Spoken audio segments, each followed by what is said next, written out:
Hello and welcome to the Crystal Palace podcast.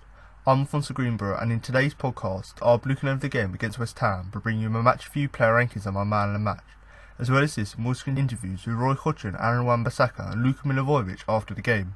So let's begin.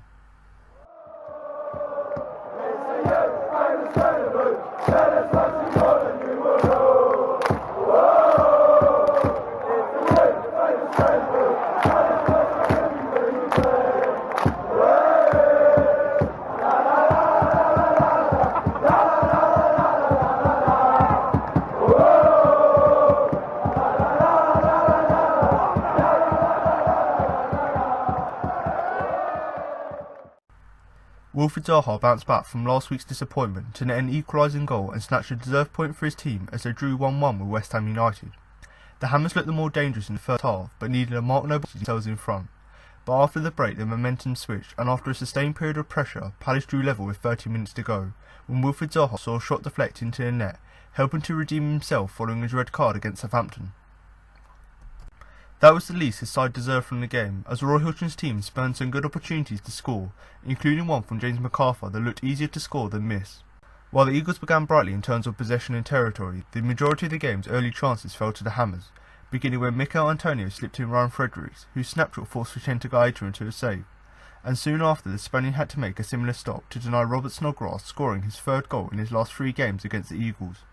But in keeping with the end-to-end nature of the opening half, back came Palace, and after weaving through the midfield to find Zaha on the left, a neat disguised pass handed James McArthur a sight on goal, but Lucas Fabianski got a hand to the effort, leading to an Irons counter-attack ended by a brave diving block by Mamadou Sakho to stop Javier Hernandez's goal-bound effort. But on 26 minutes the visitors' pressure paid off. A deflected free kick fell to Declan Rice, who chipped the ball over the defensive line for Antonio, who nicked the ball away from the charging Guaita and was sent sprawling to the turf by the Eagles' custodian, allowing Noble to step up and calmly slot the ball down the middle from the spot. Hodgson's team nearly found an immediate response when Andros Townsend found Christian Benteke in space and onside, and he smashed a fierce drive goalwards which Fabianski did well to push to safety. But apart from when Zaha screwed a shot into the White Horse Lane end, the rest of the half petered out as the home side struggled to create any further chances.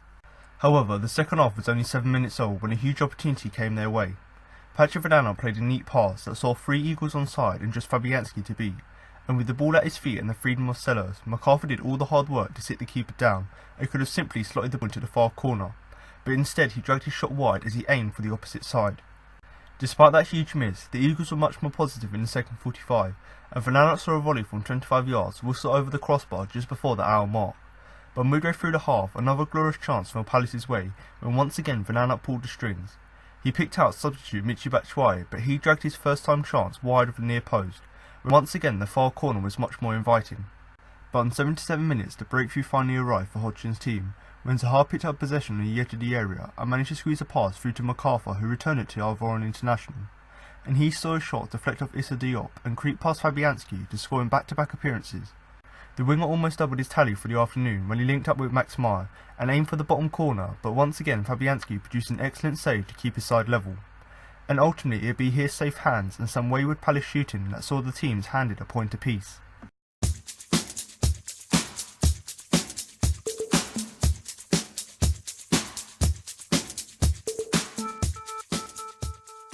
So I'm now going to move on to my player ratings, but before I start, don't forget you can follow us on both Twitter and Facebook at Crystal Palace for all the latest Palace news.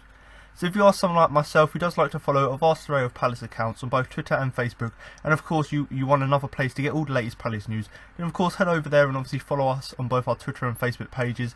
And obviously just to go through a few of the reasons why you should do that, so alongside just general Palace news, of course if you want a place to keep up to date, of course follow us on there. But obviously during the transfer window, especially the January window just gone, almost daily we were regularly updating it with the latest transfer news, so if you are someone who wants to keep up to date with all the latest developments in terms of players coming in and players going out, then of course follow us for that.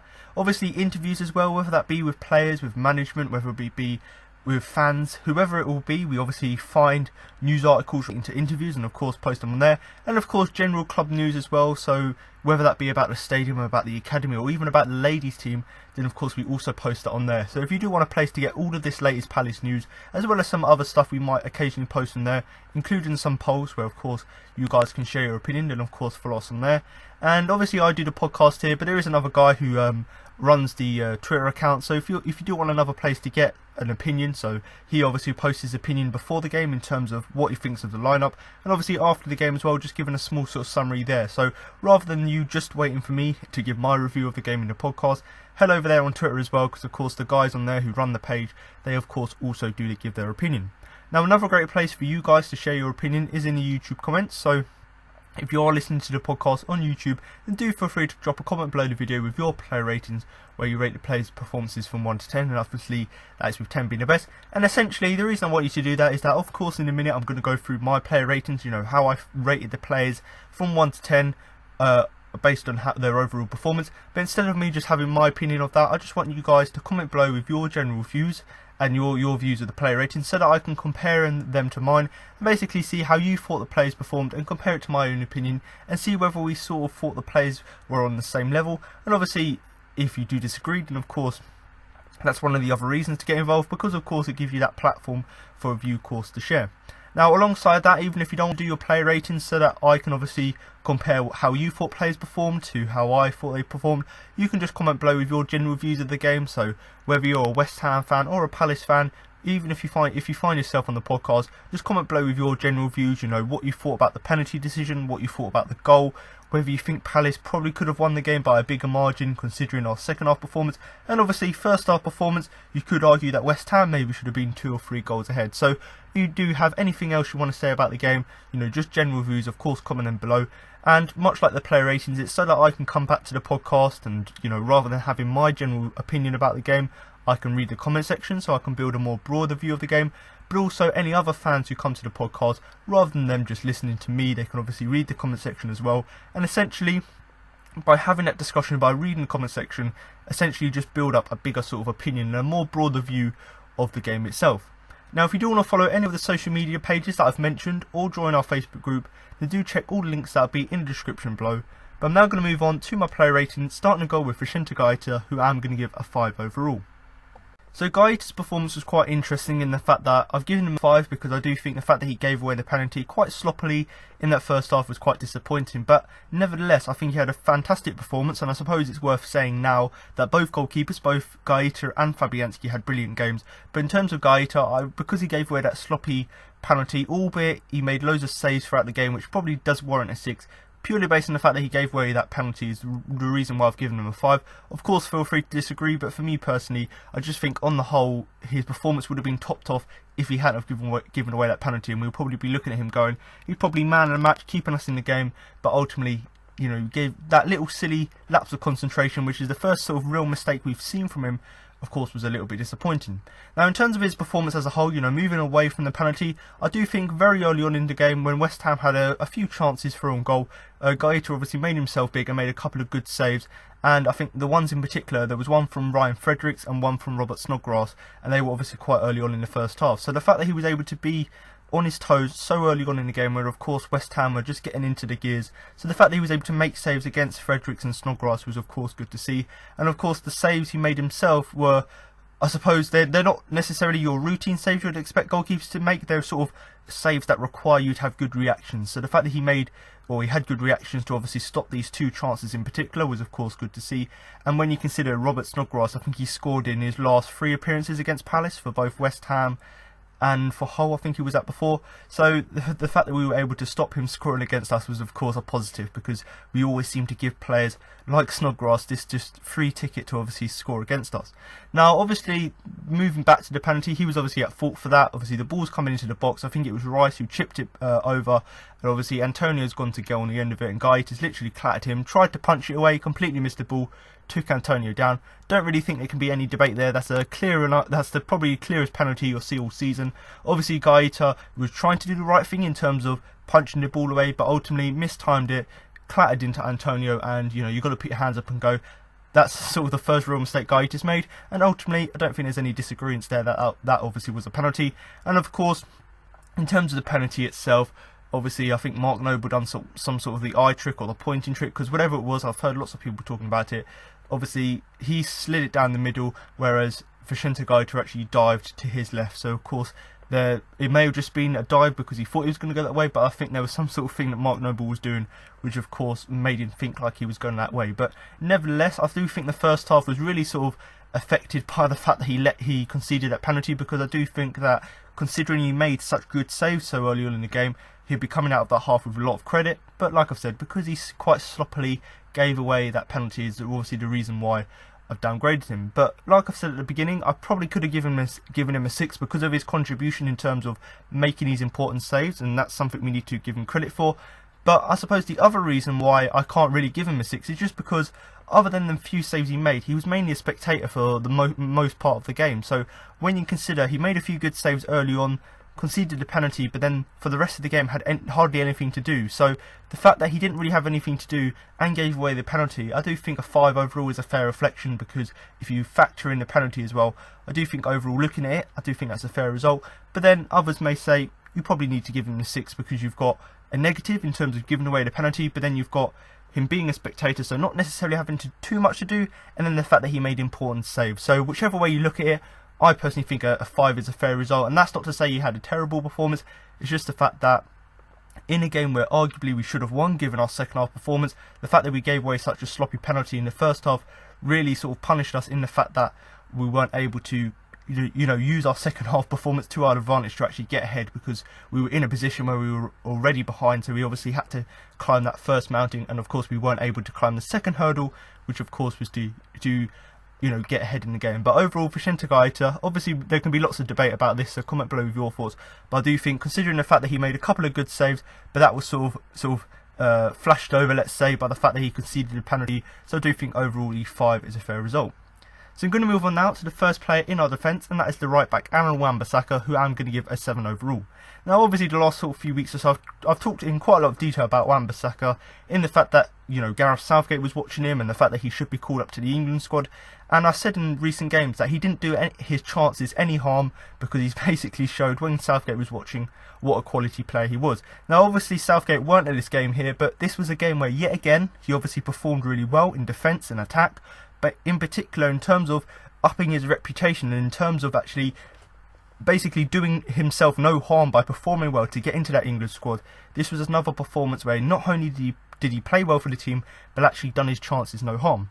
Now obviously before I go on to talk about his defensive performance, I might as well talk about the fact that in the last sort of few months or so I've been talking about that his defensive work's fine and he started to venture forward, and this is a game where it sort of all combined together, and he had one of the best games for me personally, at the least, actually him going forward. So it was great to see him do his defensive work, but the thing that I was most impressed with, and certainly what contributed to the 7, is just the fact that every opportunity he had to go forward, or we had as a team to actually go on the counter-attack, he was doing exactly that. And one of the reasons why he was so successful at actually going forward is just the fact that he, or for me at least, he didn't actually show he didn't look afraid whenever he took on his opponents. So sometimes coming up sort of 1-on-1 or 2-on-1 with defenders, it obviously can be a bit daunting, but the fact that Wan-Bissaka went forward so well is mainly down to the fact that he didn't let that affect his game, and he was still able to take on his opponents and essentially do what, obviously he's not to the standard of Wilfried in terms of his offensive play, but there were sort of glimmers of that in the fact that he was able to take on his opponents,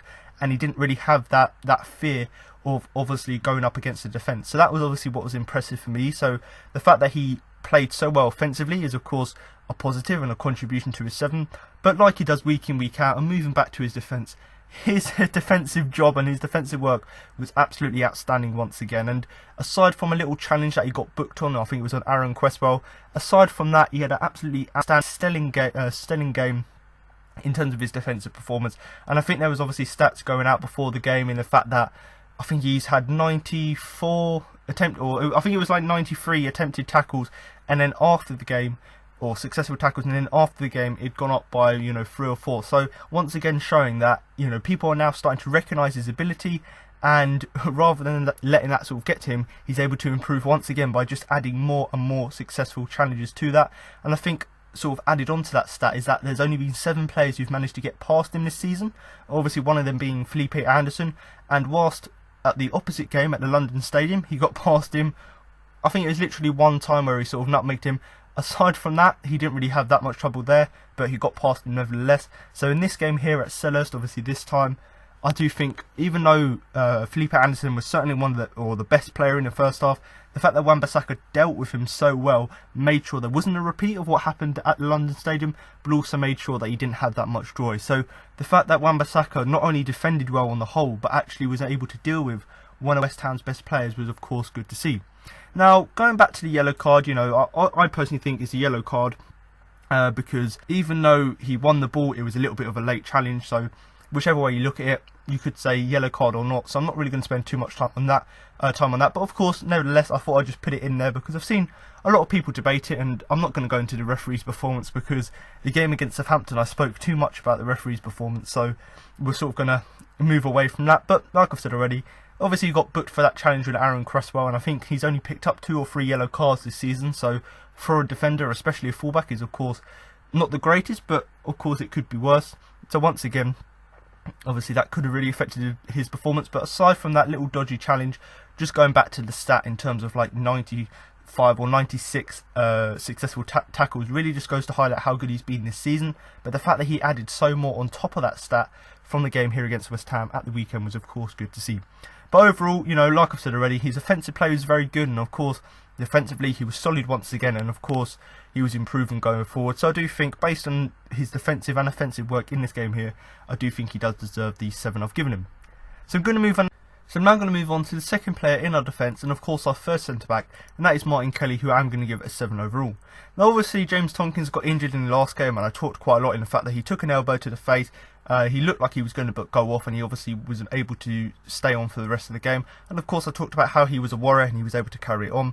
But of course something must have happened during the week, or it was a continuation of that injury from the game. And of course he wasn't able to play here against his old club at the weekend. So of course Mr. Reliable, once again Martin Kelly, stepped in and actually put in once again a good performance. You know, this is something we've really come to expect from him now. But once again, it was nice to see a player who's actually capable of coming into the side, albeit they haven't played in a few weeks or so, and put in such a high standard of performance. Now obviously Kelly, I've given him a 7 mainly because of how well he adapted to actually coming into the side and actually replacing Tomkins, who of course despite being injured put in a very good performance in the last sort of few games or so. So the fact that he was actually brought into the side because Tomkins was injured, and still proved once again that he's a very good deputy, and actually that he's a very good squad player, but actually not necessarily affecting our quality by bringing him into the side, of course really goes to highlight how good he is. But also I suppose I think it's just how much, it's really just how much of a good squad player he is, and the fact that he's totally fine to sit on the bench and wait for his chance, and when he waits for his chance, rather than looking like a player who hasn't played in a while or who only plays in cup games, he came into the side and looked like, I don't want to say that it looked like Tomkins wasn't, or we didn't notice that Tomkins wasn't there, but it just looked like a really fitting replacement and someone who's obviously up to the quality of replacing him. Now one of the main reasons why I was so impressed with his defensive performance is just because of the couple of vital challenges and interceptions he made throughout the game. Now there was one in particular in the second half, of course I suppose it was end-to-end stuff. That's the best way to describe the game, and of course we hit Ham on the counter, West Ham hit us, and of course it was going back and forth, and there was one time in particular we've given the ball away, West Ham have countered us, looking like they're going to score from it, and obviously Martin Kelly makes that fantastic goal-saving tackle quite early on, in that second half, and of course it was right inside the box. So it was a tackle at a really crucial moment, and of course if he hadn't have made it, West Ham probably would have scored, make it 2-0, game over. So not only was Kelly on the whole very good defensively by making challenges, interceptions, winning headers, but actually when it really did matter, by actually when West Ham were getting into the box and looking like they were going to score, the fact that he stood up and actually made himself count was of course good to see. And that in particular is just really sort of epitomises why he's such a good replacement, or such a good squad player, in the fact that he's still got the same qualities as Tomkins, but he obviously doesn't play week in, week out. So it really just goes to show how good he is of a squad player. The fact that he won't play for a few weeks, but still comes in and produces performances like this to such a high standard.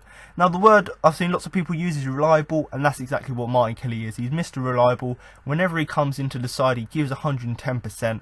And ever since he's moved from fullback to centre back, we've just seen his performances improve so much. So you're looking at, I suppose, the Allardyce era. Since that time, I don't really think Martin Kelly has really put a foot wrong. You know, obviously there's going to be a few games where he was slightly off, but in terms of him coming into the side and replacing people like Saka and Tompkins, the fact that he's come in and played so well really just epitomises how much of a good player he is. And you know, once again, I can't really put words to it, because it was just a fantastic performance once again from him defensively. And in terms of his forward play, you know, there was one header in particular in the second half. We whipped a free kick. I think it was a free kick into the box.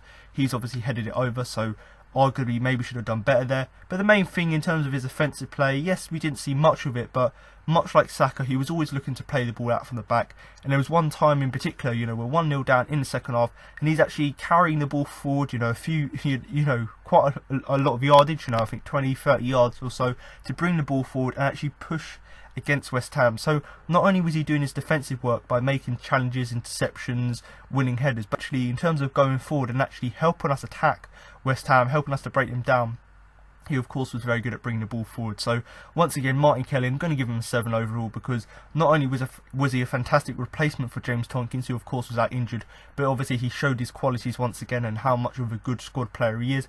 Obviously I was impressed with his defensive performance because of the challenges and interceptions he made. But in particular, and the main reason I've given him a 7 is just that fantastic sliding tackle he made in that second half inside the box, which of course, if he didn't make it, could have resulted in a goal. So once again, Martin Kelly, Mr. Reliable, I do think a 7 is a fair result. So I'm going to move on now to his centre-back partner, and that is of course Mamadou Sakho, who I'm going to give a 7 overall. Now I suppose for Sakho, and I say this quite a lot of the time between Sakho and Tompkins, you know, I could repeat quite a lot about what I say with one centre-back and obviously say it for the other, and certainly this was sort of the case here against West Ham once again, because I do think as a partnership they were very solid, but individually both Sakho and Kelly were obviously very solid at the back. Now in terms of Sakho's performance, and I suppose this is, I've seen a few people say it, they've said that he had a steady influence at the back for Palace, and essentially rather than him, you know, going all guns blazing, making tackles all over the place, he was just, you know, taking the game as it comes, making that influence defensively by actually getting the better of West Ham players and using his physicality, his power, and of course all of his attributes to actually get the better of West Ham players. So whilst he may not have been absolutely fantastic by, you know, winning all of these crunch tackles and winning every header, but the fact that he had a steady influence by dealing with whatever was thrown at him when it was thrown at him was of course good to see. Now, much like Martin Kelly actually making that fantastic block in the second half, there was obviously a chance from Javier Hernandez, which of course Mamadou Sakho made a fantastic block on the line with his body to obviously deny him. Now, of course, Hernandez, he scored against us last season, so we were obviously quite wary of his threat. But the fact that Sakho was able to not only obviously make that block, but the fact that he just put his body on the line, which could have been well, I don't say could have been, it would have been a certain goal, was of course fantastic to see. And it's really great to see defenders, you know, albeit sometimes they can get injured by doing this, but the fact that they're warriors and the fact that they throw everything they've got to obviously stop the opposition from scoring is something that's really quite impressive. And you know, when you consider Mamadou Sakho last week was, of course, I think he was sick before the game, and you know, it was sort of 50-50, as was Tompkins, whether he could play against Fulham at the weekend. So the fact that he was still iffy there and played so well, the fact that he's come back to his best and, you know, once again carried on with his good form was of course good to see. And you know, like I've said already, I could really talk all day about Sakho, Tompkins, Kelly, you know, whichever the partnership is, because they always seem to do really well together. And of course Sakho once again really did impress me. Now obviously we already know that Tompkins was out injured, but of course we had another injury scare in the fact that Sakho probably could have gone off injured early into the second half, and you know, at points, well, certainly when the first time it happened, it looked like it could have been serious because he's had problems with his knee previously, and I believe he went down on his knee again. So of course we were quite worried, thinking, oh, we're going to lose another centre back. But luckily for us, you know, Sakho soldiered on to the end, and of course saw out the game, and obviously quite crucial to us not conceding a goal, so we could go on and, you know, get it back to 1-1. But nevertheless, hopefully that injury isn't too serious, and hopefully he didn't take a risk by carrying on, because I'm sure someone like Scott Down would have come into the side and done a perfectly good job if his injury was bad. But let's just hope that the injury wasn't bad, and you know, it wasn't a mistake, let's say, by us not to bring him off, because once again he is such an important player for us. But I thought I'd just put that in there because his defensive performance was so good. So when you factor in the fact that he's always good and very consistent defensively, but when you factor in the fact that he was injured and had that sort of injury concern, so the fact that he was able to sort of ride the wave through that and just soldiered on to the end is of course great to see. And of course you've got to give him credit, because quite a lot of players, when they're injured, they don't want to take a risk and they might go off. So hopefully he doesn't make it worse by the fact that he stayed on. But once again, the fact that he's got that attitude just to carry on and give his all for the team was of course good to see. So even though we weren't able to keep a clean sheet like we've done in previous games, and the fact that our defence is fairly solid, I do think Saka individually was good, and the fact that he was on multiple occasions putting his body on the line, and that's one of the reasons I've given him a 7. But the fact that he had that injury and he was still able to basically carry on for the rest of the game and just have that steady influence on the game by dealing with whatever West Ham threw at him was of course good to see. And as a defensive partnership, we know how good Saka and Tompkins are together, but much like what I said with Tompkins, much like I said when Kelly comes in for Tompkins, you know, they do really well together. Obviously when Tompkins plays, he's obviously very good, but when Kelly comes in to replace him, he's just as good as well. And of course, Saka, who's the player who's ever present for us at the back, the fact that he's able to adapt with the changes with Kelly or Tompkins, whoever he's playing with, is of course really good to see. So once again, Mamadi Saka here, a very solid performance from him, and certainly does deserve the 7 I've given him. So I'm going to move on now to the final player in our defence, and that is of course the left back, Patrick Vanano, who I'm going to give a 5 overall.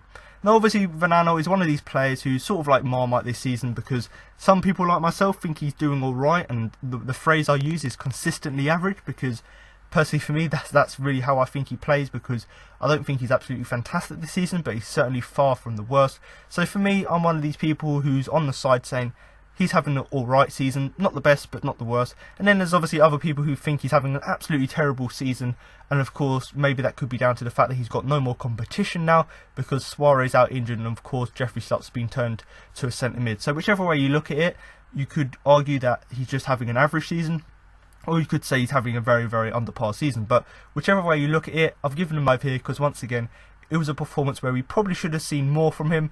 And even though in spells of the game he was fairly decent, and you know, you look at the stats on Twitter, and especially in the second half he was very effective, but on the whole, as the game, and I suppose as he's been in recent weeks, it wasn't necessarily the best performance.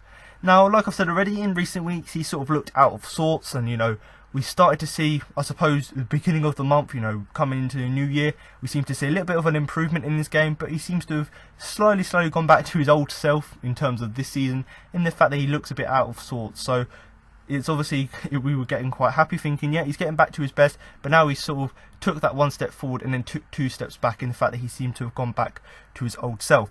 Now obviously this game here against West Ham, you know, he certainly wasn't back to his best, but he certainly, like I said already, wasn't back to his worst, so I suppose that's something you've got to be factoring in here. But one of the main reasons I was a little bit disappointed with his performance is just the fact that on a couple of occasions he was caught out defensively, and the fact that, you know, caught out of possession, or you know, caught out of possession, anything in terms of, you know, when he had the ball, that was obviously quite disappointing to see. And of course, in terms of, this is something I've criticised him quite a lot recently, but in terms of actually getting the ball forward and trying to start up attacks, quite a lot of the time, even though we had, I think it was about 54% possession or whatever it was, we had quite a lot of possession. You know, Vanano was one of these players who seemed to just be giving away the ball quite a lot of the times, playing loads of loose passes, which of course isn't great to see. So when you consider the fact that he was getting caught in possession, in terms of, you know, players quite easily getting the ball off of him, he was giving away possession as well by just freely giving the ball away. So when you factor in these two things, it's quite understandable why he had quite an under par defensive performance, albeit he didn't really cost us in that respect. But actually, you know, sort of the plus side to that is actually going forward in the second half, he was absolutely outstanding. And you know, you look back at Match of the Day, and the way, obviously Match of the Day isn't all of the highlights and it doesn't show you the full picture of the game, but in terms of Vanano in particular, it made him look so much better and made him look like one of our best players on the day.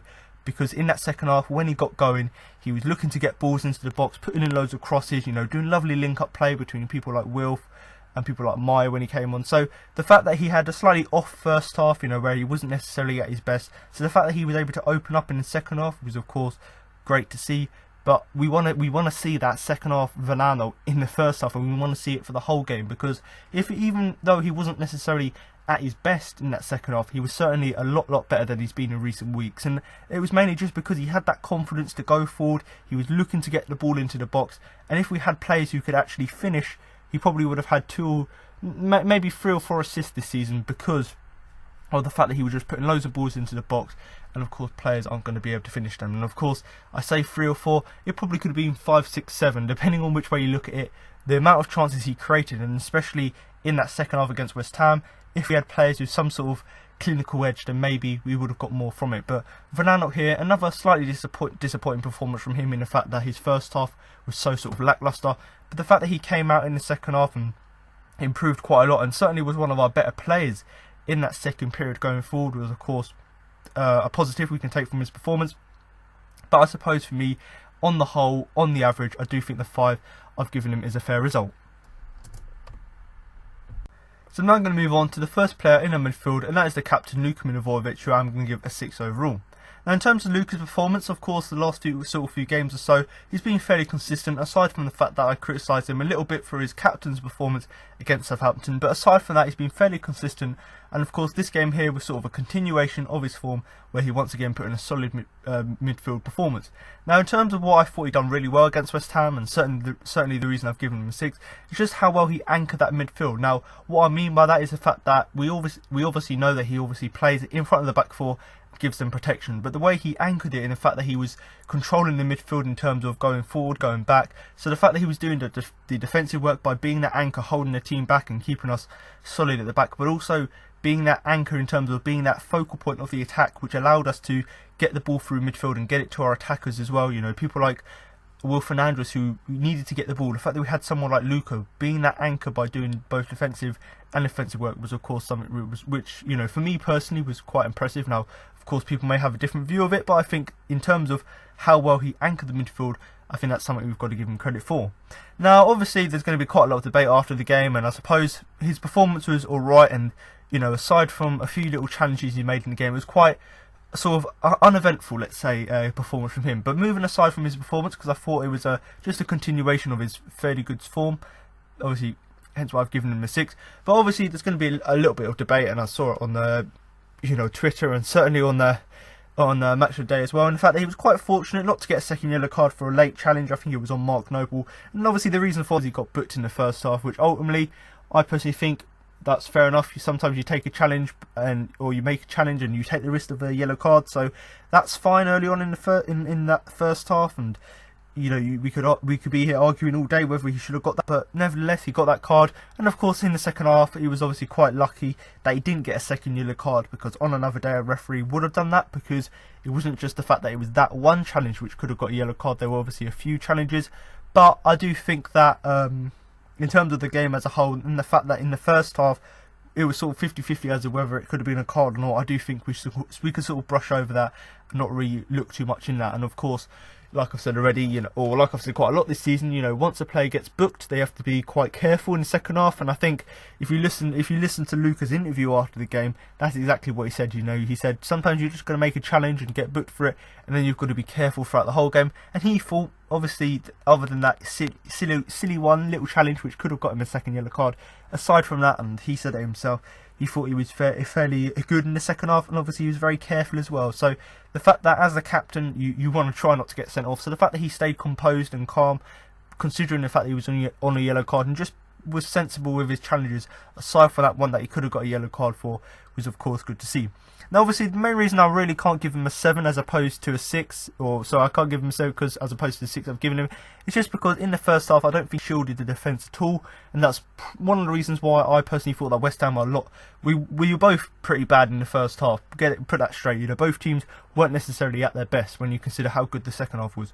But in that first half, West Ham were obviously in the ascendancy quite early on, and of course you want your midfielders to give protection to the back four, and one of the reasons why West Ham done so well is because Luka in particular didn't quite do that, and of course that was quite disappointing. But the reason I've given him a 6, and the reason why I could actually debate as to give him a 7, is just because in that second half he had done a really good job in terms of shielding the back four, and like I said already, but considering he was on a yellow card, the fact that he was able to stay as careful as he did and still maintain his level of performance in midfield was of course good to see. Now, another reason why I was a little bit disappointed is just because some of his set piece deliveries were quite disappointing. Now, when you consider, you know, the Liverpool game as a prime example, we scored our first goal from a set piece, which of course wasn't an own goal. Obviously the Watford game, that was an own goal, set piece goal, but aside from that, we've only scored that goal against Liverpool, and ever since then our set pieces haven't gone back to that way, and they've been a little bit disappointing. So in terms of them, you could argue that maybe Luka should do a little bit better, or maybe we should just try and sort of change it up and maybe have a rotation between people like Luka, between people like Townsend, and just sort of swap it up who takes the set pieces, because maybe that could obviously fool the opposition because they don't know what's going to come up, but also just give us a little bit more variation. So rather than Lucas sort of trying to find the far post for someone like Tompkins, or in this case Kelly and Sacco, to actually just drift off and try and head that at goal, maybe we need to try something different. So I suppose that's another really negative thing you could pick out about his performance. But on the whole, in terms of anchoring the midfield and doing that midfield job in terms of winning that midfield battle, you know, keeping hold of possession, doing your defensive work and giving protection to the back four, aside from that first half, I do think he done a relatively good job, and certainly does deserve the 6 I've given him. But obviously do comment below with your thoughts about his performance, and of course there's going to be quite a lot of debate, and certainly I haven't got involved in it quite yet, because I want to see what Roy's going to do in the next few weeks now, because we've seen how good certain midfield combinations work. But do comment below with your thoughts about our midfield, you know, who you think should start in our midfield three, because we've gone back to a 4-3-3, whether you think that McArthur or Jeffrey Schlupp should stay there, whether you think Guaita and Meyer should start, whether you think a combination of these 4 players in a sort of rotation system should work. But obviously comment below with your thoughts about that midfield partnership. So I'm going to move on now to our second player in our midfield, and that is of course James McArthur, who I'm going to give a 5 overall. Now, McArthur's performance, I suppose it's much the same with Patrick Vanano, in the fact that he's sort of a very much a Marmite player this season, in the fact that he's had some very good games, and of course some other sort of under par games as well. And much like Vanano, he's been consistently average this season. You know, he hasn't been necessarily terrible, bar a few games, and he hasn't necessarily been that great aside from a few goals he's scored. So he's having a fairly average season, and I suppose a 5 or a 6 overall in terms of the season, I think is a fair reflection. And I do think for the game here against West Ham, which was a little bit lacklustre by his standards, I do think the 5 I've given him for this game was obviously a fair result.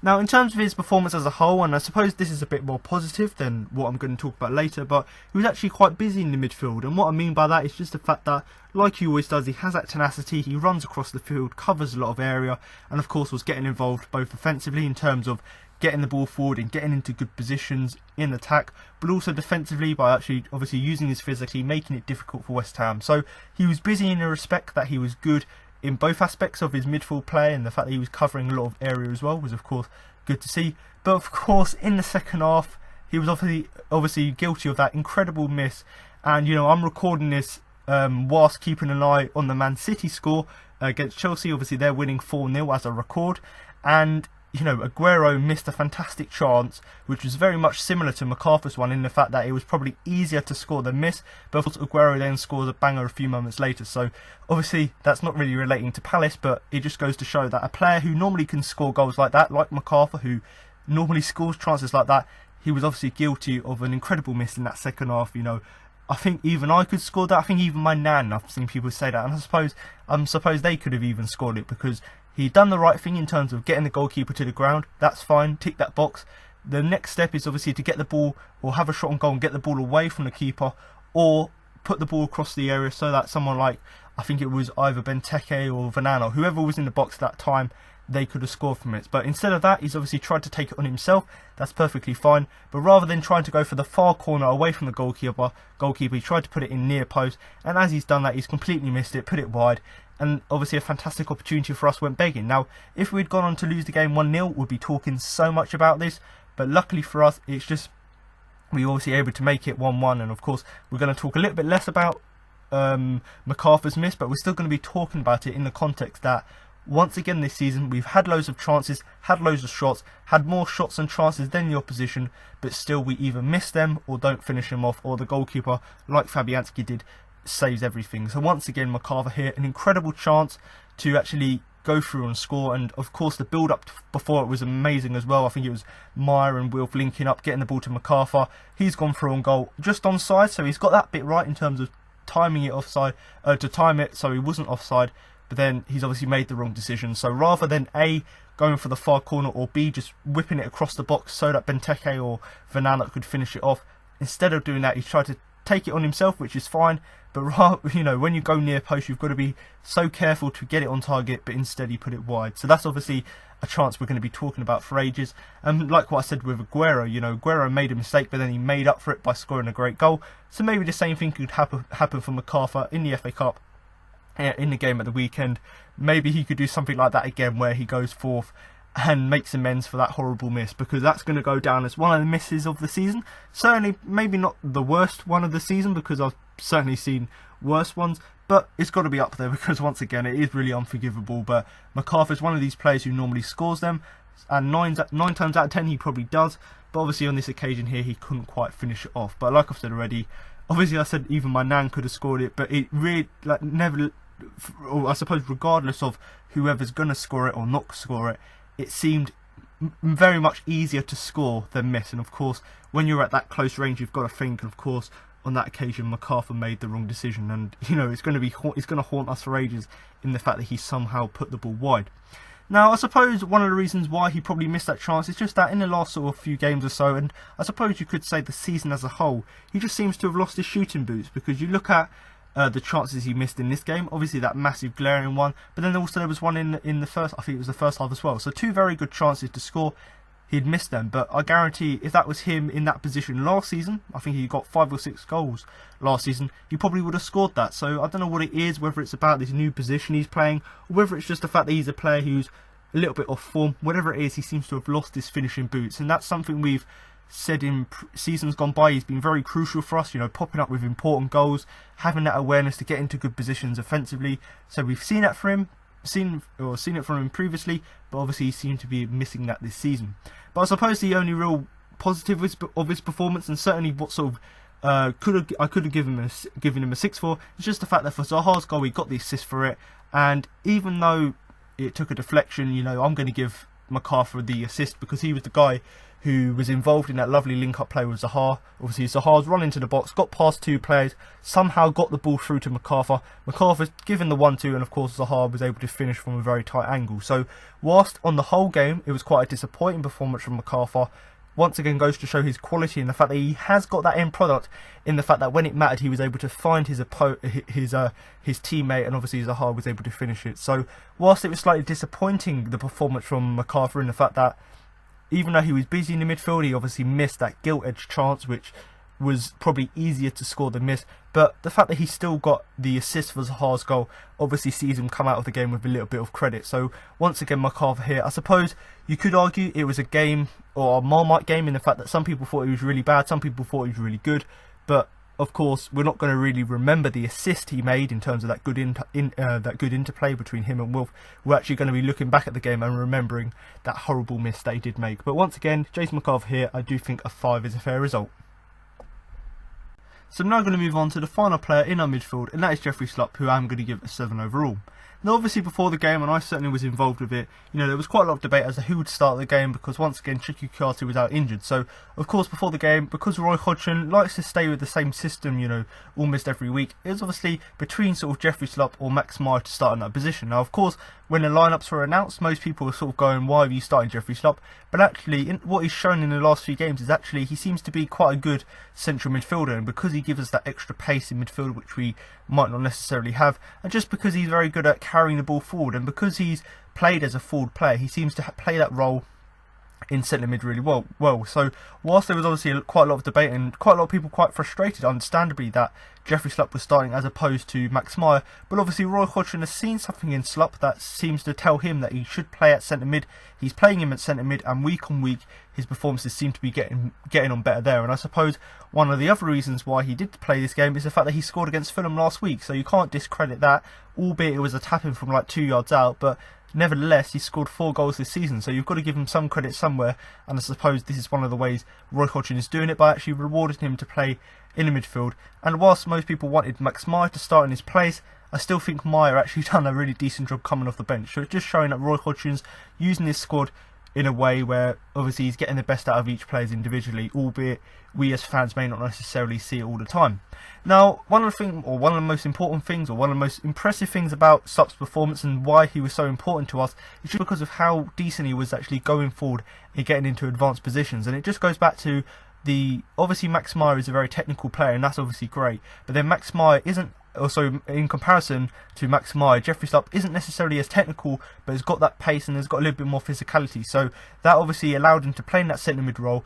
And one of the reasons why we were quite good on the counter-attack is because Jeffrey Schlupp in particular was actually allowing us to venture forward, and one of the reasons for that is because he was using his pace to his advantage. So whilst people, understandably, I personally would much rather we have a more creative player in there, but if you've got someone like Schlupp who's got that capability to actually drive us forward and actually help us to venture up the pitch by actually getting into some decent positions, you know, making room for other players to get involved. So if you've got someone who's doing that and not only actually getting us forward but actually getting us actually inside the box as well to actually obviously penetrate the opposition is of course good to see as well. And you know, obviously sort of, I suppose Jeffrey Schlupp is another Marmite player. You know, you either like him or you hate him. I personally like him because he's a very good utility player, but once again, you know, he's not really getting the credit he deserves, because this once again from him was a very good, decent display.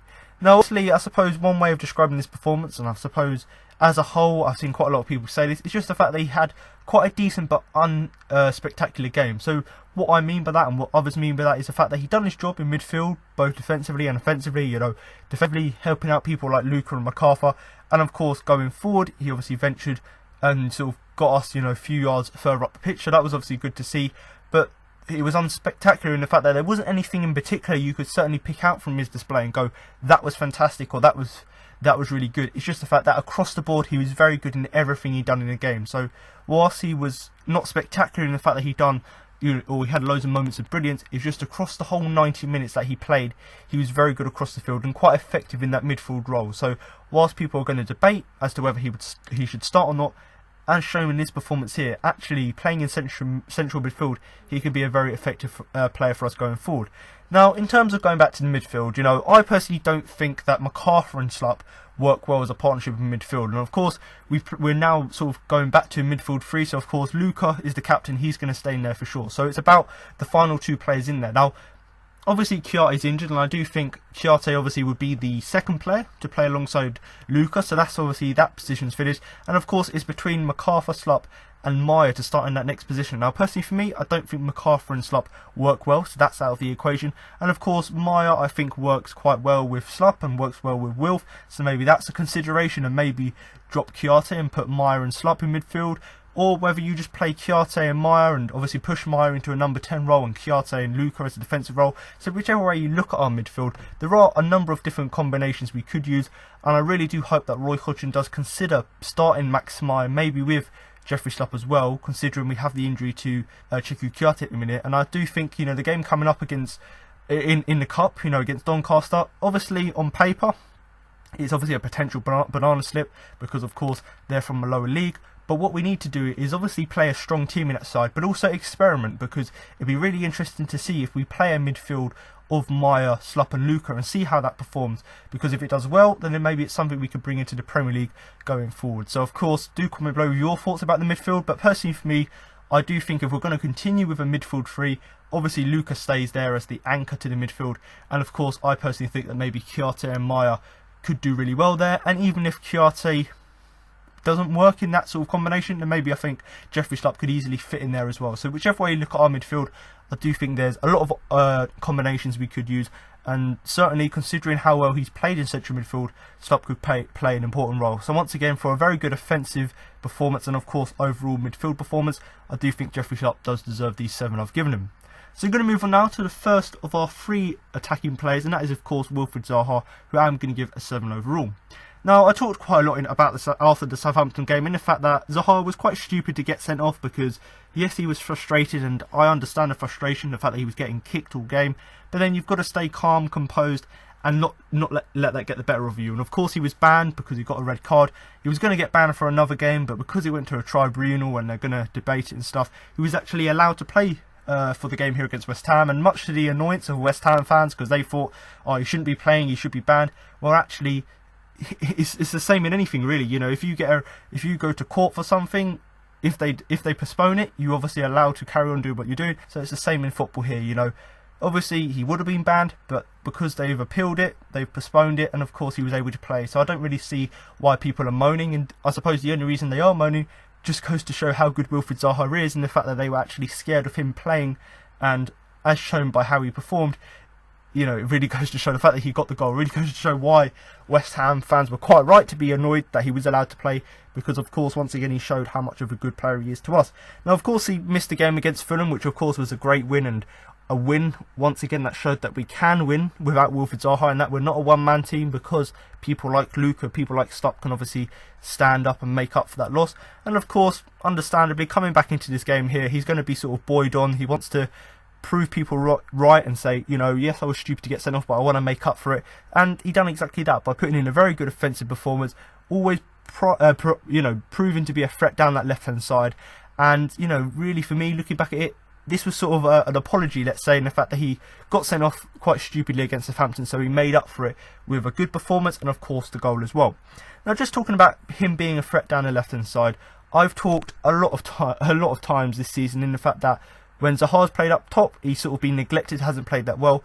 But what we've seen in the last 3 games that he's played, you know, the Liverpool game, the Southampton game, and, of course, West Ham the weekend just gone, you look at that and he's been involved in 3 goals in them last 3 games he's played. So it just goes to show that when you move him out to the left hand side, which is his natural position, he's going to get involved more. Whether that be putting balls into the box for the assists, as we've seen with Townsend's goal against Liverpool. Whether that be against Southampton, where we get the ball to him, he drifts inside, has a shot. Whether it be like here against West Ham, where he runs into the box, has a 1-2 with another player, and then scores. Whatever it is, he seems to be a lot better down that left hand side. And certainly since Roy Hodgson has moved him there to his more natural position, he seems to have improved. So once again, this game was a classic example of how that worked. And, you know, long may it continue, because now we've got options up top. And the fact that we've now reverted to a 4-3-3 formation really seems to see us sort of transitioning back to a sort of a formation where we play with a single striker, with, of course, the 2 sort of pacey wingers trying to get balls in. So that formation and that sort of them sort of tactics seems to be working for us. And obviously Wilf in particular has obviously improved off the back of that. So hopefully that can continue going forth in the rest of the season. Now, I suppose not a lot came off for him in the fact that even though he was being a threat down the left-hand side, obviously West Ham were defending relatively well against him, putting 2 or 3 men on him, which made it quite difficult for him. So, of course, quite a lot of the stuff he was trying to do in terms of getting in behind or putting balls into the box weren't necessarily that successful. But once again, just to show the quality he's got, the fact that he popped up when it mattered to get that all-important equaliser was, of course, good to see. Now, the most impressive thing about that goal is not only the fact that he scored it from such a tight angle, because I talked already, McArthur had a chance in the game which was probably easier to score, but he put it wide and it was easier to score than that as a hard chance. But the fact that Zaha got past the 2 or 3 defenders after that nice 1-2 with McArthur, got the ball into the area, and yes, it took a deflection, but ultimately when you've got loads of players around you in the box because they're marking you, understandably it's going to happen. And I think it came off Diop. Obviously, correct me if I'm wrong, but of course a huge deflection of Diop. But because it was so powerful and because it was from such a tight angle, it's difficult for both the defender and the goalkeeper to deal with. And of course, it's gone in top bin. So obviously that goal is good, and the fact that he was able to score it from such a tight angle. But then the other side to that is actually it was really good in terms of the build-up play. So the fact that Zaha got in the box, and even though there were 3 or 4 players around him, the fact that he was still able to pass the ball to McArthur, then get past the 2 defenders to get on the end of that 1-2 and then score from it was, of course, impressive. So much like quite a lot of players this season, in the fact that they've done really well but had nothing to show from it, at least you know, it was good to see Zaha, for his constant attacking down that left-hand side, finally get something of note, which was a goal, of course, to show for his performance in the game. Now, I suppose, like quite a lot of players, I do think West Ham were a lot better in the first half, and that seemed to affect our players. And obviously Zaha was one of these players who grew into the game, especially in that second half. And I suppose in comparison to the whole game, most of the time he caused problems was late on in the game. So towards the end of the game, whether that be West Ham were tiring, or whether it's just the fact that he was raring on, looking to get that goal to make it 1-1. And of course after that looking to make it 2-1, because he obviously had a chance where he cut inside after Meyer's ball. So he had chances, but most of them that he had in the game came late on, where he was obviously causing quite a lot of problems for the opposition. But it just goes back, you know, that stat, you know, the last 3 games he's played, Liverpool, Southampton and West Ham, the fact that he's been involved in 3 goals, 2 goals and 1 assist really just goes to show that he's back to his best, but also that he's starting to build a little bit of form back, and hopefully that could be great for us going forward. And it's no coincidence that his sort of upturn in form has coincided with the fact that he's now playing back on the left hand side. Now, I've talked already quite a lot about the midfield, you know. Yeah, I spoke quite a lot, and I suppose if you go on Twitter, that's all you see at the minute. But obviously Meyer and McArthur was up for quite a lot of debate, but I do think that Zaha linked up well with both of them. You know, he linked up well with Meyer in the fact that when he came off the bench, every time we were attacking down the left, it was 1-2s between Zaha and Meyer, and one chance in particular where they've done the 1-2, Zaha's drifted central. Meyer's obviously backheeled it to him. He's had a shot and Fabianski made a save. So whilst nothing came from that chance, the fact that we've seen that combination and link-up play literally a few moments after Max Meyer's been introduced is of course brilliant to see, and once again begs the question as to why Max Meyer isn't starting, because when he is on the pitch he's showing his quality, he's showing that good understanding he's got with Meyer. And even though, let's say, Max Meyer isn't as good as Loftus-Cheek was last season, he's showing in glimpses actually that he's got that good relationship and that partnership with Zaha that obviously Loftus-Cheek had. So obviously I'm not saying that they're on the same level or they're identical players, because of course they play different roles within the team, but I still think as a whole they seem to be forming quite a good partnership like them two did last season. And of course McArthur, even though McArthur was quite lacklustre in the game, like I said with Zaha, or like I've said with quite a lot of players, not just him in particular, but when it mattered, when we had to get that goal to make it 2-1, obviously McArthur, albeit it was quite average for the rest of the game, he stood up, was able to do that 1-2 with Zaha and able to get us back into the game. So the fact that all of the quite a lot of players were involved in our resurgence, let's say in the second half, but in particular Zaha and McArthur, was of course good to see. So hopefully Zaha can continue with performances like this going forward, because like I said already, he's now been moved back to his left wing, which is obviously his natural position. So hopefully he can carry on with this form going forward. You know, I think he's on 5 goals for the season now, and I think 3 or 4, probably 2 or 3 assists.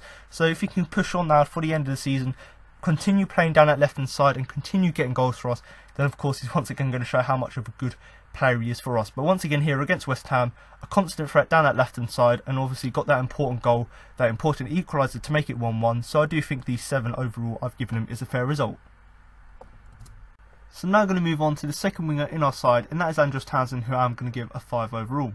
Now it may come as a surprise the fact that Townsend's been our best player since January. You know, he won 2 consecutive Player of the Month awards, or sorry, not January, but December. So December and January, he won the Player of the Month award, and of course coming into this game, he's been fairly consistent in recent games, albeit he hasn't necessarily lived up to his performances have been in the last sort of 2 months or so. And I suppose this performance here against West Ham was sort of a continuation of that, where he wasn't necessarily terrible, but he was far from his best in terms of how he set his standards in recent weeks. So when you consider how well he's played in December and January, sort of, I suppose the Southampton game and the Fulham game and obviously the West Ham game now, these have sort of been games where I don't want to say he's been sort of brought back down to earth, but it's been performances where he hasn't necessarily been to the standard that he set over the 2 months previous. But in terms of his performance here and why I've given him a 5, I do think that the fact that he was being quite praised quite a lot in recent weeks really is why people are not really concentrating on the fact that his performance was a little bit under par here.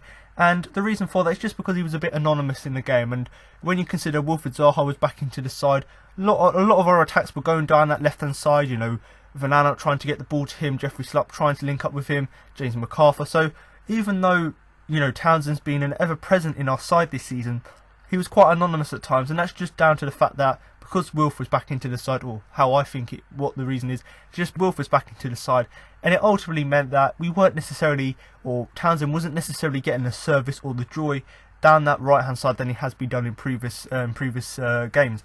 But obviously I suppose the main part of the game where he was quite anonymous was obviously in the first half, and I suppose the phrase to use is a game of 2 halves, because he was, you know, very, very anonymous in that first half. Didn't really see much from him, and I do think he improved a little bit in the second half, but it still wasn't his best game. So he improved because he was getting involved a lot more, looking to run at the West Ham fullbacks and certainly the centre backs as well. So whilst in that respect he was obviously improving and looking to cause a threat, the reason I really can't give him anything higher than a 5 is just the fact that as a whole in the game he was quite lacklustre, and I suppose it wasn't just a lack of effort from him, maybe it's just the fact that he's going through a rough patch after performing so consistently well and setting that standard so high. Understandably, a player's going to come back and sort of not necessarily be brought back down to earth, but they're going to have a moment or a group of a few games in a row where their performances are going to drop slightly, and I suppose that's been Townsend's case in the fact that he's played so well quite consistently since December going into January, and of course maybe his performances have dropped off here. Now, it's not to say he was absolutely terrible against West Ham, it's just the fact that he was far from his best, and this is not his best in terms of his whole Palace career, but in terms of the last few months or so where he's been constantly getting 7s and 8s, this was obviously a little bit of a, not necessarily a worrying performance, just something that was far from his best. Now I suppose the main reason for me why I've given him a 5, and I suppose this is something that quite a few people have picked up on Twitter and across the BBS, it's just the fact that he looked quite tired and actually slowed our attacks down quite a lot. Now, I suppose this links in very nicely in the fact that he's having just an off spell, because he's played so well and so consistently well over the last few months or so. So understandably, you're going to hit your peak, and then all of a sudden you're sort of going to drop off just because you've been playing so high and you can't maintain that sort of high standard. So for me, one of the reasons he probably looked tired is just because he's been playing so well recently, and then he's just dropping off a bit because obviously it sort of caught up with him. And in terms of slowing us down, once again links in with the fact that he was tired because he's been playing so well and been running so much. Understandably, it's caught up with him, and of course that slightly affected his game. But Andros Townsend here, going to give him a 5. Not really too much to say about his performance other than the fact that in the first half he was quite anonymous, but of course in the second half he obviously improved quite a lot. So now I'm going to move on to the final player in our starting 11, and that is the striker Christian Benteke, who I'm going to give a 6 overall. Now in terms of Benteke's performance here, you know, there isn't really too much to say about moments or chances he had in the game, mainly because he was just fairly average. And I suppose in terms of comparing his performance or the continuation from the performance against Fulham, where he was pretty good for 60 minutes he played, coming into this game here it was much the same, where he was getting back to his best, had a few good moments here and there, but of course because he's building back his fitness, he of course wasn't able to play the full game. But the reason I've given him a 6 is because obviously we know how tall he is and how physical he is, but that physical presence caused a lot of problems for West Ham, mainly because they couldn't deal with him holding up the ball or winning headers. So that obviously caused quite a lot of problems for West Ham defensively. Now, even though Benteke wasn't necessarily involved in a lot of chances, the fact that he was sort of instigating mistakes or putting pressure on that West Ham back four by using that physical presence was of course a good thing to see. But even though that was the case, when he had a few chances, you know, he didn't really make the most of them. You know, there was one in particular where the ball's been played into him, he's onside, one-on-one with the keeper, tried to put it far post, but instead he's hit it straight at Fabianski. And obviously it was a good save from Fabianski, but an on-form striker, an on-form Christian Benteke would put that far corner, score that, make it 1-0. So obviously it was a bit disappointing that he missed that chance, and there were a few other chances where he missed, but the fact that he's getting into these positions now is obviously an improvement on before, because you look back at the beginning of the season, albeit he played a few games, and you look back to last season, he obviously didn't score goals because he wasn't getting in the right places and because other players around him were scoring. So of course it was nice to see him in this game here, albeit he was less effective in the fact that he didn't finish the chances. The fact that he found himself in these positions is obviously a positive that we've got to take. Now of course he was far from his best, and that's the reason I've given him a 6, because albeit he was fairly effective in terms of being that target man up top, using his physical presence, yes that was the case, but it did show in glimpses, and certainly towards sort of the end of the first half, where he was sort of, I suppose his fitness was catching up with him. It just showed that he needs a few more games to get back to his best, and I do think a few more appearances, you know, whether that be a few more 50-minute appearances here, a few more 60 minutes here, and maybe even if he gets dropped to the bench for Batshuayi to come back into the side, or to come into the side, even if that is the case, I'm sure Benteke can give us that firepower off the bench. So whilst it's understandable, he's just come back from an injury, he's going to need a few more games to get back to his best, it was a good performance nonetheless, and I do think the 6 is a fair result. But in terms of going forward, and I suppose the Doncaster game, I've talked already in the fact that it really could be an experiment for our midfield. It could also be an experiment for our forward line. You know, do we go back to 4-4-2 and play Benteke with Batshuayi to get the best out of both of them, or do we play Batshuayi and put Benteke on the bench and just allow Batshuayi to have a full 90 minutes and bring Benteke on? Whichever way you look at it, obviously we've got to take that Doncaster game very seriously, and of course, even though they're a lower opposition, it's not going to be an easy game, but we still need we need to sort of experiment with a few players to see what they can do. So Christian Benteke here, I do think he does deserve the 6 I've given him.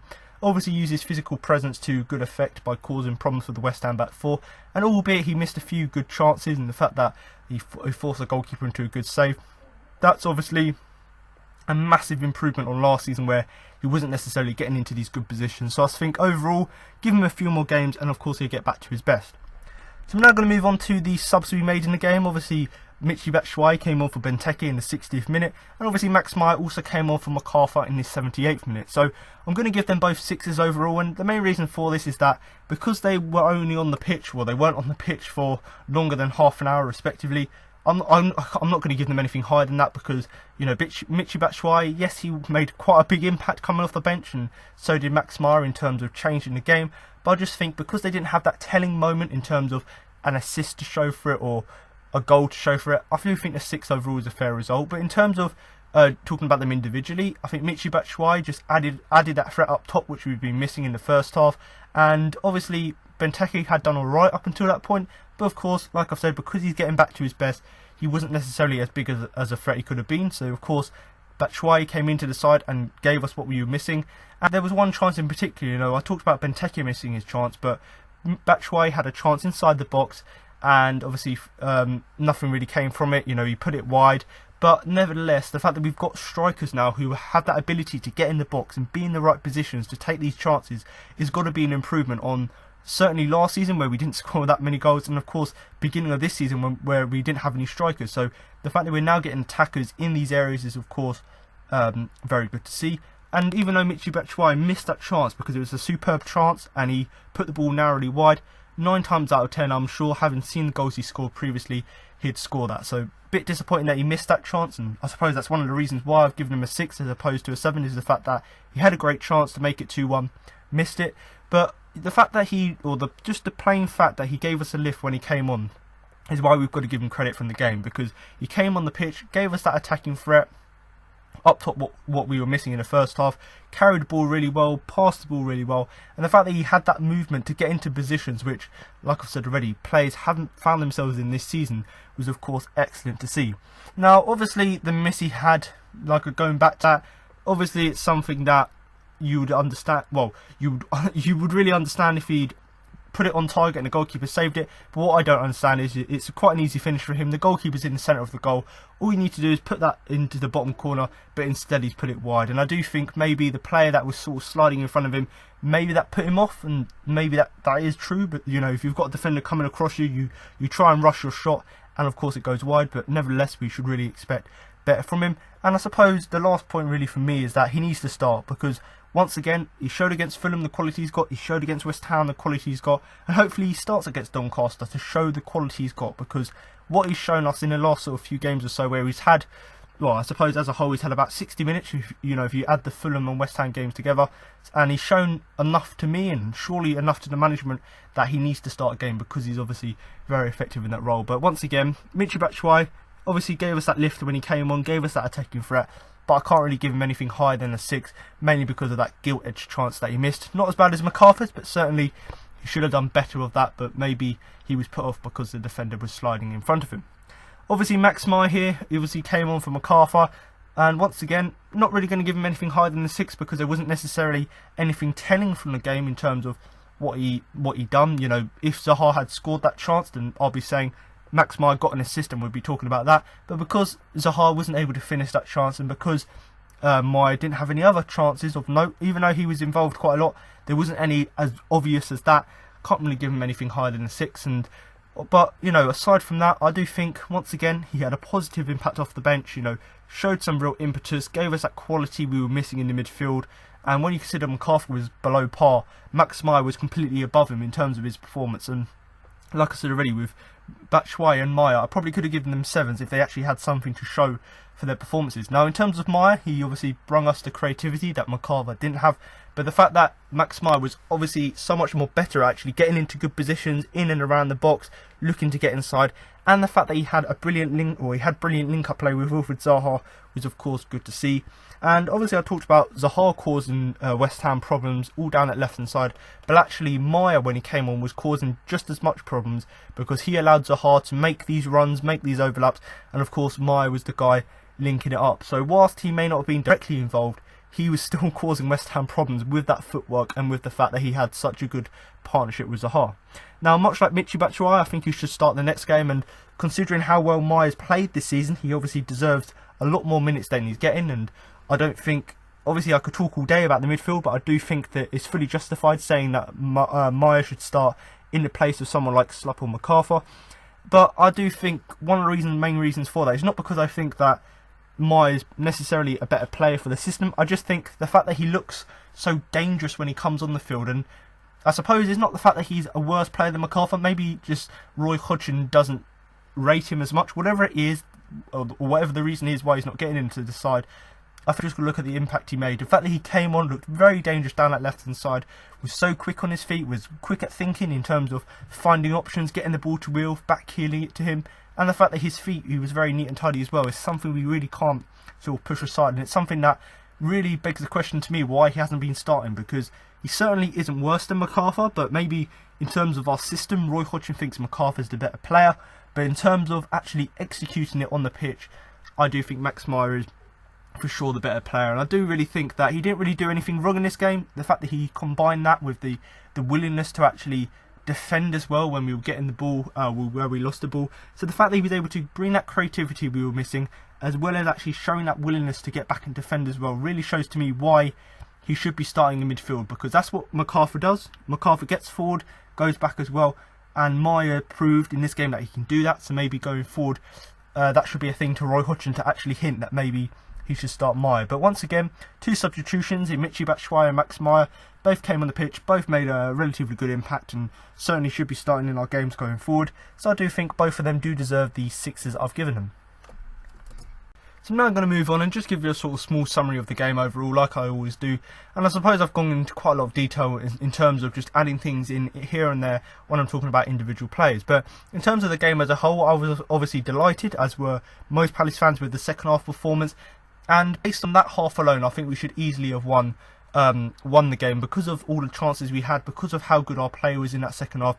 And in terms of the context, obviously it's the fact that we were 1-0 down after 70 minutes, the fact that we managed to get it back to 1-1, we've got to look at it as a point gain. So whilst we can be quite annoyed that we didn't win the game because we easily could have, we've got to look at it and go, actually in the context of it, the fact that we were 1-0 down with only about 20 minutes of the game left, the fact that we came back from behind to draw 1-1 is obviously the positive you're going to take from it. So whichever way you look at it, yes, we probably should have got more from it, especially with that second half performance, but then coming from behind is obviously a very positive thing as well. Now, obviously, this was another home game where once again we were absolutely dominating everything. Obviously, in recent weeks we haven't necessarily had most of the possession, but we've dominated the chances, and this was a game where we dominated the chances. I think we had West Ham had no shots on goal in the second half, but we had about 12. So it just goes to show we were dominating that. And adding to this game here, unlike the Fulham game, we actually had the possession as well. But yet again, we only come away with a point. You know, so many games this season. You know, you look at the Fulham game, you're looking at, I suppose the Fulham game, yes, we still won it, but we had so many chances. The West Ham game here, the Cardiff game, so many games at home where we've only come away with a point, or we've come away with the win, but we should have won by a bigger margin. So there's been so many times this season where actually if we finished our chances or made the most of our dominance, then maybe we would have got something more from the game. And I suppose that's been a theme of our season, and the fact that we're creating loads of chances. You know, so many times this season we've had 30 shots or more at home, and I think this game here we had about 20, 25. So we're creating loads of chances, we're just not finishing them off, and that's what we need to do. We really need to make our dominance in the field count.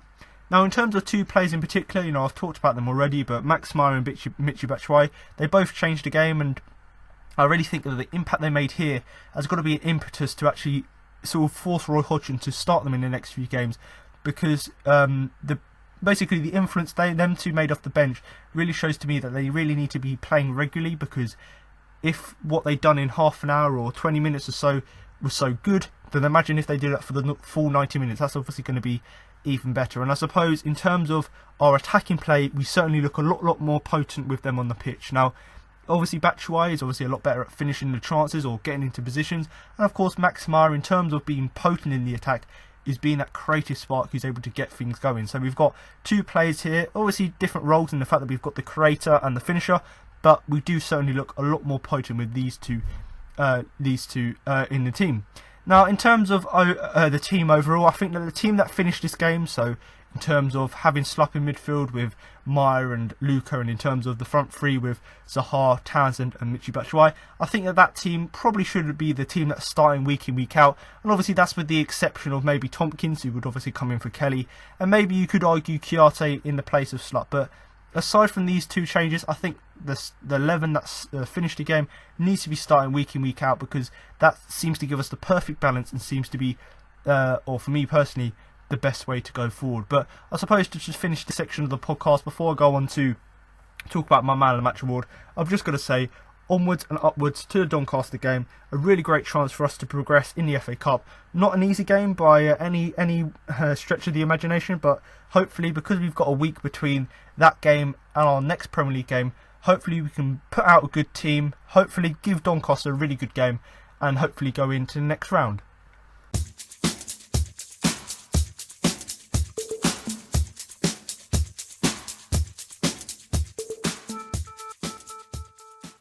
So now I'm going to move on to my man of the match award. But before I do that and give you my man of the match, and who I thought the biggest influence in the game, I'm now going to give you the 4 nominations I put forward for the award. Now when you consider the Fulham game last weekend, it was quite difficult for me to narrow it down to 4 players because our performance was so good. I suppose much the same could be said here against West Ham in the fact that, yes, our first half performance wasn't great, but both teams weren't great. But in the second half in particular, we completely dominated the game. We're by far the best team. And actually, in terms of contribution from across the field, it obviously made it quite difficult to narrow it down to 4 players. And obviously we've seen many accounts on Twitter, putting out their 4-man nominations lists so that people can obviously vote on it. And there was quite a lot of discussion and debate as to who should have been included. So I personally think, looking back at it, the players I've included really gives us a broad view of the game as a whole. And certainly in terms of, I've gone with 2 defenders, a midfielder and an attacker, really just goes to show how spread out the performance was in the fact that players across the field were doing their shift. Now in terms of the 4 players I've gone with Aaron Wan-Bissaka, Martin Kelly, Jeffrey Schlupp and Wilfried Zaha. Now in terms of Wan-Bissaka, this guy really fails to impress me week in, week out, and once again, he's always seems to be on amongst the man of the matches, and that's just because he plays so well. Now obviously his defensive performance was very good here against West Ham, and I could talk all day about that, but the reason he makes it onto this shortlist is just because of how good he was going forward. The fact that whenever he got the ball he was looking to get forward, the fact that he wasn't afraid to take on his opponents, that is the thing that really impressed me, because we know about his defensive play now, so it's not really worth giving him the man of the match award anymore for his defensive work, because that's always so good and always so high quality. But the fact that he was actually going forward now, being so effective by it, not showing fear when going up against the fullbacks or the centre backs of West Ham, was obviously the thing that really impressed me. And it wasn't just the fact that his offensive play was good, but it's just the fact that we're seeing week in, week out how it's improving slowly. So the fact that he was good defensively and offensively is why he's on my shortlist. Obviously Martin Kelly came into the side for the injured James Tompkins, so for that fact alone, the fact that he came into the side and didn't really look out of place, put in a shift and done exactly what we'd expect from Tompkins was of course good to see. But I suppose because of Kelly, he's so consistent and so good as a squad player now, I suppose we come to expect it from him. But nevertheless, a good performance from him coming into the side. The fact that he proved once again that he's a very able squad player coming into the side, and the fact that he combined just coming in and being that substitute player by coming into the side, the fact that he just combined that with the fact that he made a number of vital challenges, loads of interceptions, and in particular that great tackle in that second half inside the box to stop what was a certain West Ham goal was of course really fantastic to see. And I suppose the word to use is just reliable, because that's exactly what he was. He's a player who can come into the side, you always seem to rely on it, but the fact that he's not only reliable in the fact that he can come in and do a job, but the fact that he comes in and does a job, but to such a high standard, and it's almost as if we don't really miss Tompkins because Kelly performed so well, is obviously why he's on my shortlist. Now in terms of Jeffrey Schlupp, obviously a player who's divided opinion this season, but once again he's put in a very good performance in central midfield. And the thing that I was impressed with is not necessarily just his central midfield play, but the fact that he was actually able to go forward, venture forward and really get involved in quite a lot of our attacking play by using his pace and agility to actually get forward. And the fact that he was able to, because he was playing in midfield, he was able to bring the team further forward by actually sort of pulling us as such into these advanced positions in and around the box, was obviously a positive obvious display. But I do think the thing that's really key about his performance is that, yes, what he done was really great and he was really decent, but it was unspectacular. And that's the thing that's really key for me, is the fact that yes, he didn't do anything fantastic in the game, but the fact that he's sort of an unsung hero, that his work by many sort of goes unnoticed, the fact that he played well, played with tenacity in the midfield, the fact that he was looking to get us further up the pitch, these are the things that are really impressed me. And I said he was decent but unspectacular, and that's exactly it, because he done what he had to do, but he was unspectacular in the fact that I can't pinpoint one moment in the game where he done something fantastic. But if you look at the game as a whole, the full 90 minutes, he was very effective in his role. So I do think, credit to him for how he's been playing. And certainly people have criticised Roy Hodgson for playing him at centre mid, but it seems to finally be paying off. So obviously Jeffrey Schlupp here certainly does deserve to be on the shortlist. And of course Wilfried Zaha, like he always does, when he's moved out to the left hand side, proves a constant threat to the opposition. Done exactly that against the West Ham back four, always posing a threat down at left hand side. And whilst not everything came off for him because he was being defended so well, the fact that he's such a good player is that when the ball fell to him, in a fantastic position. He was able to finish it, score the goal, and make it 1-1. So he may have had a quiet game in the fact that, yes, he was proving a threat, but he didn't have that many chances. And one of the other chances he had in the game, Fabianski made a good save. So you could argue maybe he didn't make the most of it, but when it mattered, when he got the ball in the edge of the area after that fantastic 1-2, the fact that he was able to finish it was obviously the key thing. But my second point is the fact that he was able to finish it from such a tight angle, and the fact that he was involved in all that link-up play by running into the box, getting the ball to McArthur, and then picking up that 1-2 as well. So the fact that everything about that goal in terms of the build-up and the tight angle was of course good to see. So the fact that he not only caused problems, but when it did matter, he was able to pop up with that really, really good equaliser was of course good to see. And in terms of the second half, obviously we upped our game and we were a lot better than West Ham. But when West Ham did go on the rare foray forward, obviously Zaha was also very good at tracking back, especially in that second half. So I think overall, obviously Wan-Bissaka, Kelly, Schlupp and Zaha all deserve credit. Obviously Wan-Bissaka and Kelly for their defensive performances. Obviously Schlupp and Wan-Bissaka for the fact that they were very good going forward and carrying the ball forward and obviously bringing the team further up the field. And of course Zaha for popping up with the all-important goal. But for me, there's only one winner here, and I think most people would agree with me, and that is Martin Kelly. So congratulations, Martin. You don't get a trophy or certificate, but you do get my sincere congratulations on what was yet another solid performance from you. But the reason I've given it to him as opposed to the other players is just because of how much of a rock he was at the back, and when you combine it with the fact that he obviously isn't our first choice centre back, or isn't part of our first choice centre back pairing, but the fact that he can come in the place of James Tompkins, who's played very well, and he can still maintain that high level of performance, that's the thing that impressed me. So for me, even though Wan-Bissaka, Schlupp and Zaha and certainly other players in the field do deserve recognition, I'm going to give it to Martin Kelly, mainly because of just how much of a rock he was at the back, the fact that he kept West Ham quiet for quite a lot of the game, and just for that in that second half, for making that important challenge to stop what was a certain goal. That in particular was of course what did impress me. So do comment below who you thought was the man of the match, and obviously if you do disagree with any of the four players I put forward for the award, but I do think Martin Kelly overall does deserve it. So now you've heard my match report, player rankings and my man of the match. That concludes this week's podcast. Now I've got interviews with Roy Hodgson, Aaron Wan-Bissaka and Luka Milivojevic following the game. Do you feel after that game West Ham maybe were more pleased with the point than Palace after all the chances we had? Yeah, I think we created a lot of chances. To come back from 1-0 down, I think the team performance was good. Yeah, it felt like a really good performance in the second half. What do you feel like the difference was? I think we're just taking our opportunity, playing forward and making options to create the chance. And great for Wilf to get that equaliser.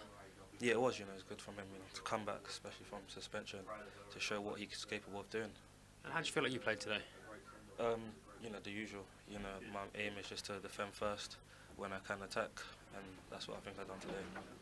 And for obviously James McArthur just missed the chance, Mishi as well. For those guys, I guess for James it was great that he got straight back up and created an assist for Wilf. Yeah, to get in that space to create that chance, I think it was good for him, which boosted the team's performance after that goal to keep going. And how are you coping with the extra attention on you at the moment? We saw you in the school in midweek. Does it affect you at all? Obviously it's a good thing, to go back to the school, but other than that, nothing really phases me. I just get to work and do what I have to do during the matches and off the pitch.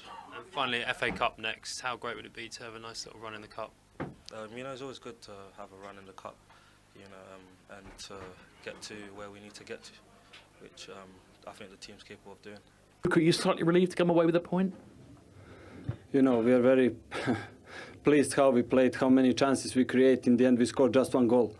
What I can say, I'm very proud how we played, how we performed over 90 minutes. I think first half as well we played good. We created two, three very good chances. Second half, I don't even remember how many chances we create, and in the end we score. I was sure that because we are going for the second one straight, because we feel the fans were behind us, the crowd, and we are going for second goal. But the experienced team, they deal in last 10 minutes with that, and in the end, both teams take point. What did you think of some of the misses in the game? McArthur and Batshuayi had some really good chances. What I can say, I think it's a very good moment from them to be in that kind of situations.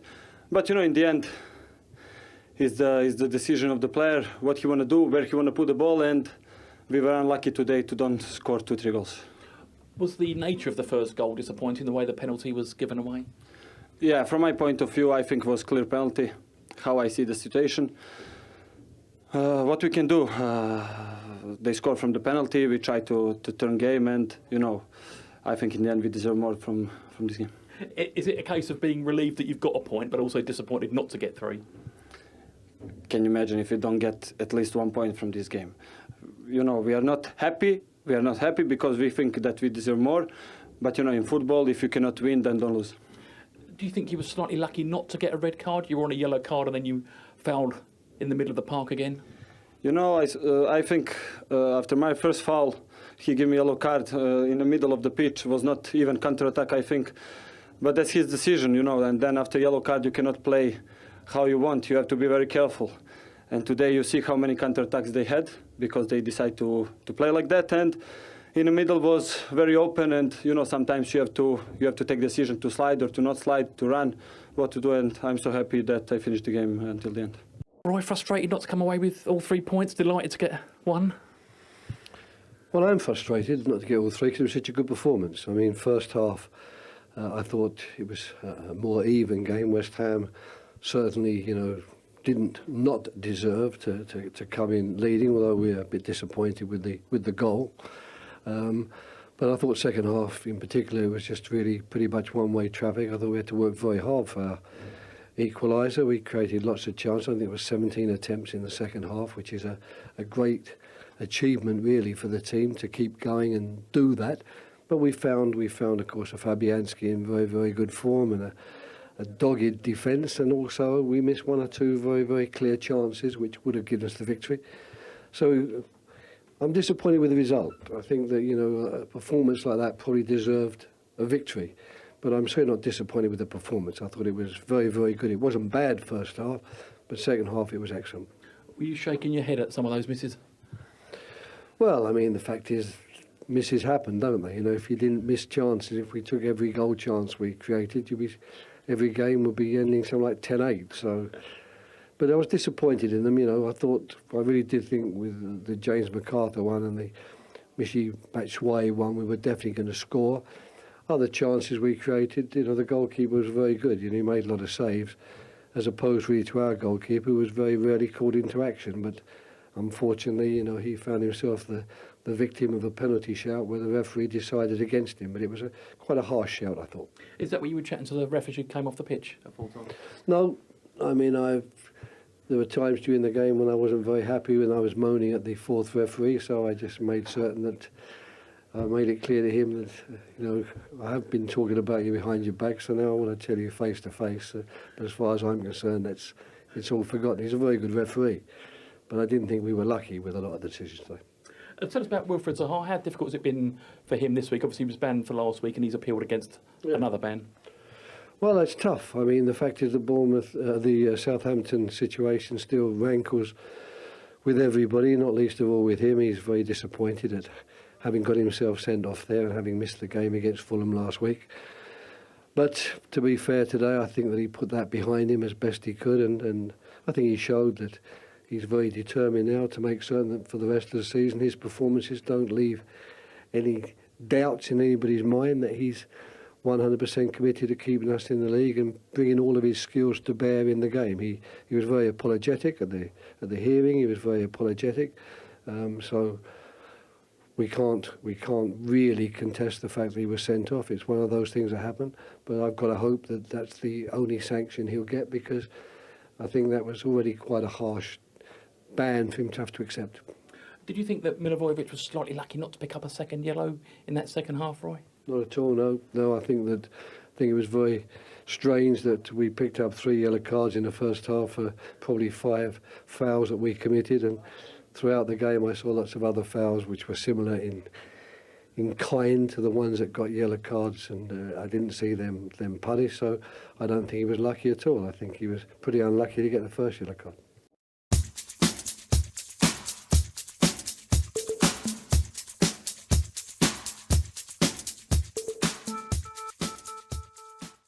So there you have it. Now you've heard what Roy Hodgson, Aaron Wan-Bissaka and Luka Milivojevic had to say after the game. That concludes this week's podcast for the game against West Ham. But make sure to come on next week for my post-match review of the game against Doncaster Rovers in the FA Cup. So thanks for listening, and remember to up the Palace.